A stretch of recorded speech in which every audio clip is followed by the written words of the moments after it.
basically, Gary, I need a miracle. And I've been praying for one. But so to compare the two hands, like I can't open this hand much because it's very short. When I try to do this, that's all I got. See the difference? When I try to do this, that's what I've got, the difference. I can't do that anymore. Doesn't bend, doesn't open. I'm going to try and do a fist. That's what I got. Doesn't bend anymore. Like I can't, how you can pick your nail with your thing. There's no way I can do that. So if I pick my nose, I can't get the snot out.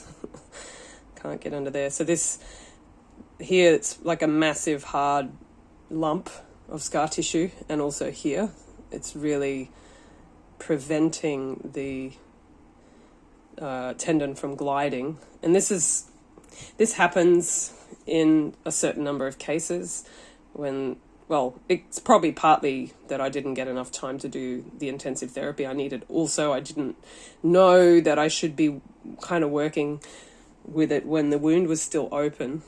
But it's really hard when you've got a tendon that's been connected. Like I was told, don't do anything too much to rupture it. So it's just bad luck that my scar tissue forms fast. And if I'm praying for a miracle that God can loosen this so I don't have to have surgery, because otherwise the surgery, they cut you back open and then they have to kind of peel the scar tissue away from the tendon. And then while this is still trying to heal, you need to start doing like aggressive motion so it will reopen the scar all the time. But it's a shorter recovery the second time, 6 weeks as opposed to like 12 weeks to get to the basic point.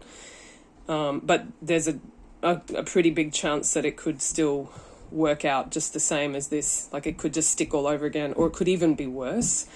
So there's a high chance of, not a high chance, but a pretty high chance that it could also not work out.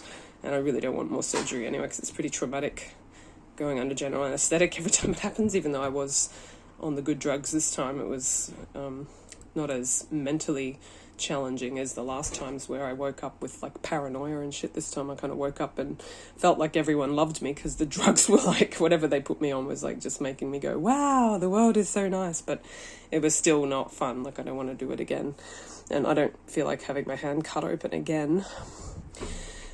So I've got about 4 weeks because I'm about 8 weeks post-surgery now. So at 12 weeks the surgeon will review it and tell me what she thinks my future will look like. And I mean, I can try to learn to live with it like this if I don't want to have surgery, and I guess I can sort of grip things, but I may end up with arthritis in here still.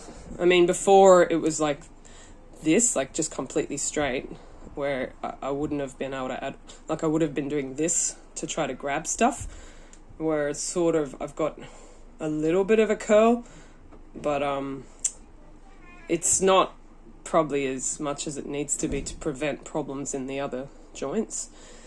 So it's not like the best outcome that I could have had. But I can move a little bit.